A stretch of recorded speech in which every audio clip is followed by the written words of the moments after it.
조선시대에는 두억신이라 불리는 존재가 있었습니다. 죽은 자의 원한이 너무 깊어 몸은 썩어 없어졌지만 영혼마저 저승으로 가지 못하고 이승을 배회하는 귀신. 그런데 두억신이는 단순한 귀신이 아닙니다. 그 이름을 3번 부른 자와 계약을 맺는다고 전해집니다. 원하는 것을 들어주되 반드시 대가를 요구한다고.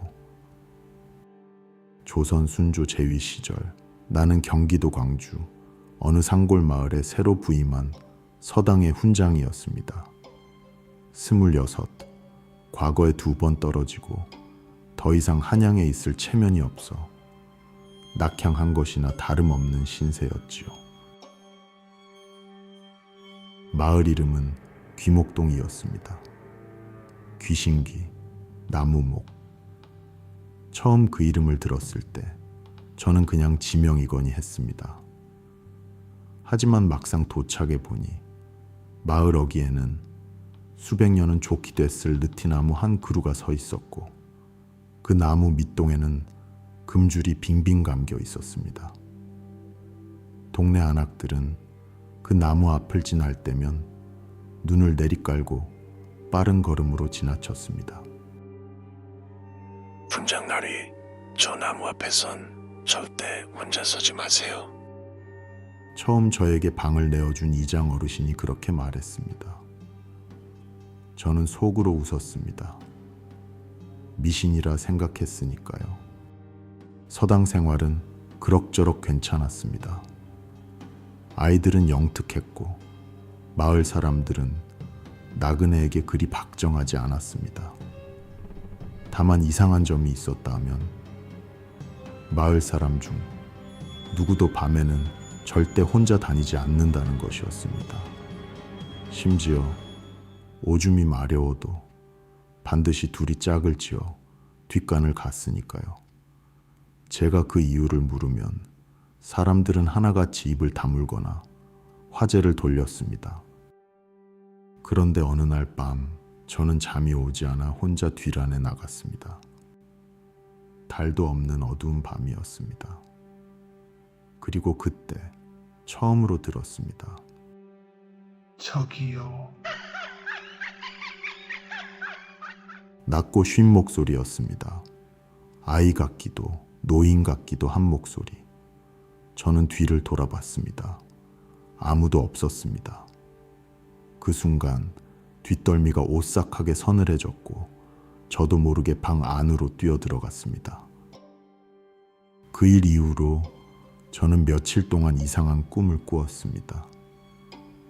꿈속에서는 늘 같은 광경이 펼쳐졌습니다. 어두운 숲길, 그 끝에 한 여인이 서 있습니다. 등을 보이고 서 있는 그 여인은 전통소복 차림이었고 머리카락이 땅에 닿을 만큼 길었습니다. 여인은 절대 얼굴을 보여주지 않았습니다. 그저 멀리서 손짓할 뿐이었죠. 어느 날 아침, 저는 마을에서 가장 오래 산 노인, 사람들이 당숙댁 할매라 부르는 80 넘은 어르신을 찾아갔습니다. 다른 사람들과 달리 그 할머니는 제 질문을 피하지 않았습니다. 훈장 양반 내 말 잘 들어요. 꿈에 흰 옷 입은 여인네가 나오면은 못 본 척하고 그냥 돌아서 말 걸어도 대꾸도 하지 말고. 그게 두억신이요. 여기 마을에서 오래전에 죽은 여자인데 억울하게 죽어서 아직도 여기 있는 거라요. 이름을 3번 부르면 온다 하더라고. 내가 직접 본 건 아닌데 우리 어머니가 부르셨어. 어머니 친구가 한 번 불렀다고. 그 뒤로 그 사람이 어찌 됐는지는 말 안 해도 알겠죠. 한 번 붙들리면 아무도 못 된다고. 무당도 못 된다고 해서. 그냥 조심하쇼. 괜히 궁금하다고 건드리지 말고. 저는 두억신이라는 이름을 처음 들었습니다. 할머니의 말로는 300년 전 이 마을에 어린 무녀가 하나 살았는데 마을 양반에게 억울하게 모함을 받아 귀목동 느티나무에 목을 매어 죽었다고 합니다. 그 원한이 너무 깊어 그녀의 혼은 저승도 이승도 아닌 경계에 갇혔고 그 이후로 마을에는 이상한 일이 끊이지 않았다고.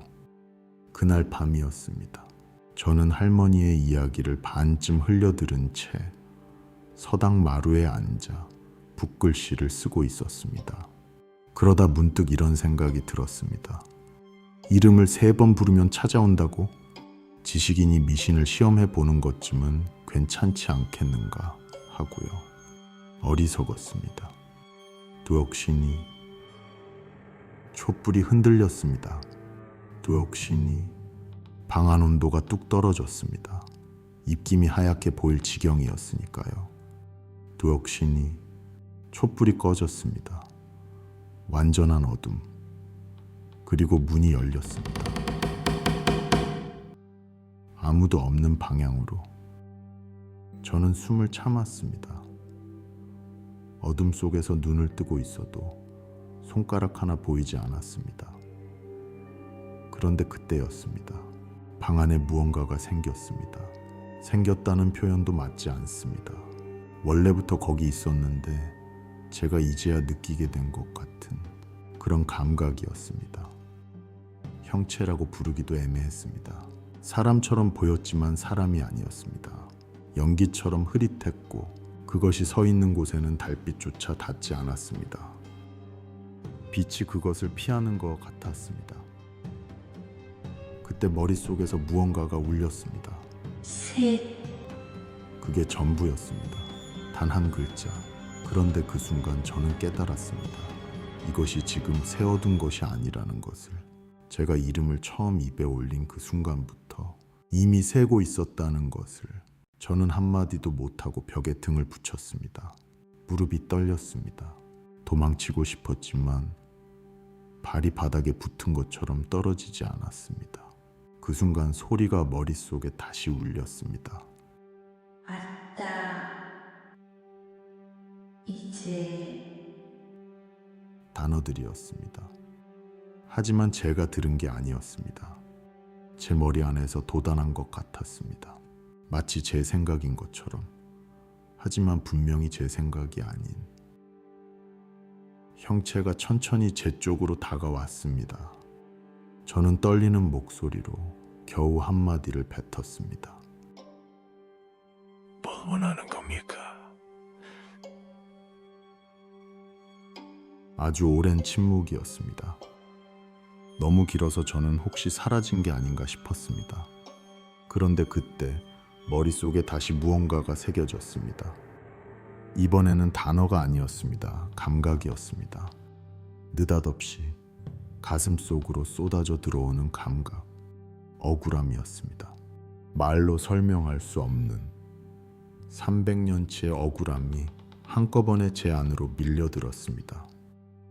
저는 눈물이 났습니다. 이유도 모르고 제 슬픔이 아닌데 제 눈에서 눈물이 흘렀습니다. 그리고 그제야 머릿속에 한 문장이 완성됐습니다. 내 이름을 밝혀주시오. 저는 한동안 말을 못했습니다. 그것이 무슨 뜻인지, 어떻게 해야 하는 것인지 감조차 잡히지 않았으니까요. 겨우 입을 열었습니다. 이름이라니, 당신 이름 말씀이십니까? 당신이 누군지 제가 어떻게 압니까? 형체가 다시 다가왔습니다. 이번에는 아까보다 훨씬 천천히. 그것이 가까워질수록 방 안의 공기가 달라졌습니다. 차갑다는 표현으로는 부족했습니다. 공기가 사라지는 것 같았습니다. 숨을 쉬어도 폐 안에 아무것도 들어오지 않는 것 같은 느낌.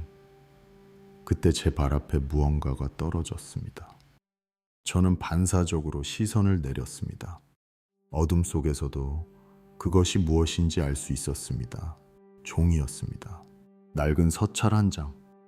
저는 손을 뻗어 집었습니다. 손이 너무 떨려서 3번 만에 겨우 잡았습니다. 고개를 들었을 때 형체는 사라지고 없었습니다. 저는 얼마나 시간이 흘렀는지도 모르고 벽에 기댄 채 바닥에 주저앉아 있었습니다. 손이 떨렸습니다. 온몸이 식은땀으로 젖어 있었습니다. 한참이 지나서야 손에 쥔 서찰이 생각났습니다. 촛불 앞에 서찰을 들이밀었습니다. 글씨가 너무 낡아 일부는 읽을 수 없었습니다. 하지만 읽을 수 있는 부분만으로도 충분했습니다. 그 서찰에는 이름이 하나 적혀 있었습니다. 이지산. 그리고 그 아래 무녀 청이를 영모에 가담했다 고변하노니. 저는 서찰을 내려놓았습니다. 손가락 끝이 얼음장 같았습니다. 청이. 그게 그녀의 이름이었습니다. 다음 날 아침 저는 뜬 눈으로 밤을 지쓴 채 서찰을 품 안에 넣고 당숙댁 할매를 다시 찾아갔습니다. 마당 앞에서 할머니를 마주쳤을 때 어르신은 제 얼굴을 한번 보시더니 아무 말 없이 안으로 들어가셨습니다. 제가 따라 들어가 서찰을 내밀자 할머니는 서찰을 받아들고 오래도록 들여다보셨습니다. 표정 하나 바뀌지 않으셨습니다. 그 고요함이 오히려 더 무거웠습니다. 이거 어디서 났어? 할머니가 서찰을 천천히 내려놓으셨습니다. 그리고 긴 침묵, 이지산 알지요? 짧은 한마디였습니다. 그 사람 후손이 지금도 이 마을에 살아요. 그 집 족보에 이지산 이름이 버젓이 올라있죠. 마을 사람들도 다 알지만 아무도 말을 못해요. 그 집이 이 마을에서 제일 세력 있는 집안이니까. 저는 천천히 물었습니다. 정의가 억울하게 죽은 게 맞습니까? 할머니가 처음으로 제 눈을 똑바로 보셨습니다. 억울하죠. 그 아이가 무슨 연모를 알겠어. 15살짜리 무녀가. 이지산이 그 아이한테 눈독을 들였다가 거절당하고 안 갚음하려고 구변을 놓인 거라요. 이건 우리 어머니한테 들은 얘기요. 그리고 우리 어머니도 어머니한테 들었고. 저는 입술이 말랐습니다. 무섭죠. 세상이 다 무서워요. 귀신보다 산 사람이 더 무서울 때가 있어요. 할머니가 서찰을 다시 제 쪽으로 밀어주셨습니다. 이게 훈장 양반한테 온 거면 훈장 양반이 해야 할 일이 있는 거겠지요. 저는 서찰을 집어들고 일어섰습니다. 그날부터 상황이 달라졌습니다. 낮에는 아무 일도 없었습니다. 아이들에게 글을 가르치고 밥을 먹고 평범한 하루였습니다. 그런데 밤이 되면 달랐습니다. 잠을 자려 하면 꿈속에서 달리고 있었습니다. 어디로 가는지 모르는 길을 무작정 달리고 있었습니다. 뒤에서 발소리가 들렸습니다. 저보다 조금 더 느린 발소리. 그런데 그 발소리가 조금씩 가까워졌습니다. 돌아보면 아무것도 없었습니다. 하지만 발소리는 멈추지 않았습니다. 낮에는 또 이런 일도 있었습니다. 아이들에게 천자문을 가르치다 목판을 보니 제가 쓴 글씨가 달라져 있었습니다. 아이들은 아무것도 이상하다는 듯 보지 않았습니다. 저만 보이는 것이었습니다. 저는 그날 밤 이진사 댁을 찾아갔습니다. 이진사는 50줄의 양반으로 마을에서 부유한 기와집에 살았습니다. 제가 찾아오자 처음에는 의아한 표정이었지만 이내 얘를 갖춰 맞아주었습니다. 저는 단도직입적으로 물었습니다. 이지산의 고변에 대해서. 그 순간 이진사의 얼굴이 돌처럼 굳었습니다. 찻잔을 내려놓는 소리가 방 안에 울렸습니다. 그 이야기를 어디서 들었어? 서찰을 보았습니다. 무슨 서찰 말이오? 저는 품 안에서 서찰을 꺼내 그 앞에 내밀었습니다. 이진사가 서찰을 보는 순간 그의 손이 미세하게 떨렸습니다. 아주 잠깐이었지만 저는 놓치지 않았습니다. 이런 것을 들고 다니며 함부로 입에 담으면 아니 돼요. 증거도 없는 소리를 훈장자리도 없어질 것이오. 노골적인 협박이었습니다. 저는 서찰을 다시 집어넣고 자리에서 일어났습니다. 명심하겠습니다. 그리고 나왔습니다. 그날 밤 두억신이가 다시 왔습니다. 이번에는 방 안이 아니라 제 꿈속에. 어두운 숲길이었습니다. 늘 그랬듯 등을 보인 채 서 있는 그녀. 그런데 이번에는 달랐습니다. 그녀가 천천히 고개를 돌렸습니다. 마치 얼굴을 보여주려는 것처럼. 저는 반사적으로 눈을 감았습니다. 꿈속에서도 눈을 감다니. 스스로도 어이가 없었습니다. 하지만 어쩔 수가 없었습니다. 본능적으로 그 얼굴을 보면 안 된다는 것을 알았습니다. 그녀가 말했습니다. 이번에는 머릿속이 아니라 진짜 목소리로. 무서우냐? 어렸습니다. 너무 어린 목소리였습니다. 저는 눈을 감은 채 대답했습니다. 무섭습니다. 잠시 침묵이 흘렀습니다. 나도 무서웠다. 나무에 매달리는 그 순간까지도. 저는 눈을 뜰 수가 없었습니다. 그 목소리가 너무 어렸습니다. 이름을 밝혀다오. 나를 죽인 자의 이름을. 그것만 해다오. 꿈에서 깼을 때 베개가 젖어 있었습니다.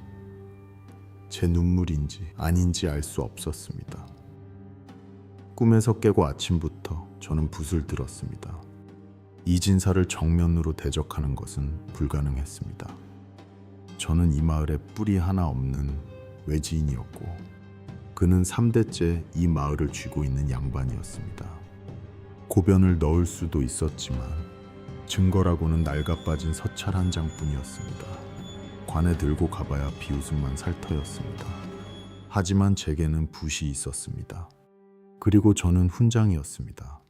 이지산이 청기를 거짓으로 고변한 일, 15살 무녀가 억울하게 목숨을 잃은 일, 할머니에게 들은 이야기, 서찰에서 본 이름, 마을 어귀 느티나무에 얽힌 내력, 모든 것을 최대한 상세하게, 최대한 읽기 쉽게 적었습니다. 관아 문서처럼 딱딱하게가 아니라 누군가 읽으면 반드시 기억하게 되도록 그 기록을 6부 만들었습니다. 밤새워 썼습니다. 손목이 끊어질 것 같았습니다. 먹이 다 떨어져서 침을 섞어가며 썼습니다. 새벽이 되었을 때 6장의 서찰이 제 앞에 놓여 있었습니다. 저는 그것을 품 안에 넣고 다음 날부터 마을 밖으로 오가는 길손들을 기다렸습니다. 한양으로 올라가는 보부상, 절에 드나드는 스님, 고을원에 볼 일이 있다는 나그네, 먼 마을에서 장 보러 온 농부, 만나는 사람마다 한 부씩 건넸습니다. 이것 좀 읽어봐 주십시오. 그리고 아는 사람에게 한 번만 더 전해주시면 감사하겠습니다. 거절하는 사람도 있었습니다. 귀찮다는 듯 받아서 바로 품에 넣는 사람도 있었습니다. 어디까지 전해질지 알 수 없었습니다. 어쩌면 아무 데도 닿지 않을 수도 있었습니다. 하지만 저는 그것밖에 할 수 없었습니다. 그 일을 시작한 지 사흘이 되던 날 밤이었습니다. 이상했습니다. 밤마다 꾸던 악몽을 더 이상 꾸지 않았습니다. 달리는 꿈도 발소리도 어두운 숲길도 그냥 아무 꿈도 꾸지 않고 깊이 잠들었다가 새벽에 깨어났습니다. 뒷덜미를 서늘하게 하던 기척도 사라졌습니다. 낮에 목판을 보아도 청이라는 글씨는 더 이상 나타나지 않았습니다. 그리고 느티나무 옆을 지나도 더 이상 소름이 돋지 않았습니다. 마지막 서찰을 건넨 것은 6째 날 새벽이었습니다.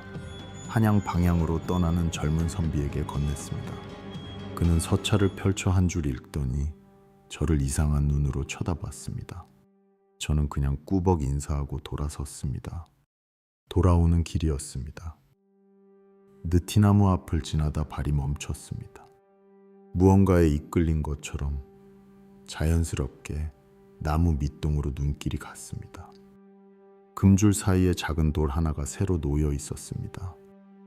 언제 생긴 것인지 알 수 없는 돌이었습니다. 크기는 제 손바닥만 했고 표면이 유독 매끄러웠습니다. 돌에는 세 글자가 새겨져 있었습니다. 청기의 무덤. 저는 그 앞에 천천히 무릎을 꿇었습니다. 한참을 그렇게 앉아 있었습니다. 새벽 공기가 차가웠습니다. 이슬이 무릎 아래로 스며들었습니다. 그리고 처음으로 그 이름을 제대로 불렀습니다. 시험 삼아가 아니라 두려워서가 아니라 진심을 담아서 새벽 바람이 한번 불었습니다. 느티나무 잎이 살랑거렸습니다. 그게 전부였습니다. 하지만 저는 알 수 있었습니다. 무언가가 300년 동안 이 나무 아래 갇혀있던 무언가가 아주 조금 가벼워졌다는 것을. 저는 일어서서 옷에 먼지를 털었습니다. 그리고 서당으로 돌아갔습니다. 아이들이 곧 올 시간이었으니까요. 그리고 저는 그 마을에서 3년을 더 살았습니다. 이진사는 이듬해 봄 갑작스러운 병으로 세상을 떴습니다. 딱히 이상한 병도 아니었습니다. 그냥 어느 날 쓰러지더니 보름을 못 넘겼습니다. 마을 사람들은 수군거렸지만 아무도 큰 소리로 말하지 않았습니다. 그의 아들은 한양으로 떠났고 다시 돌아오지 않았습니다.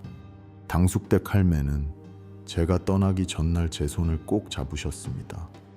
훈장 양반 수고했소. 이제 마을이 좀 풀릴 것 같다오. 그것이 두억신이의 원한이 풀린 것인지 아니면 그냥 오래된 양반 집안이 기울어진 것인지 저는 아직도 모릅니다. 어쩌면 둘 다일 수도 있고 어쩌면 아무것도 아닐 수도 있습니다. 저는 그 이후 한양으로 돌아가 작은 서당을 열었습니다. 아주 평범하게 살았습니다. 그리고 귀목동에서의 일은 아무에게도 말하지 않았습니다. 말해봤자 믿는 사람이 없을 테니까요. 그런데 지금으로부터 꼭 2년 전 일입니다.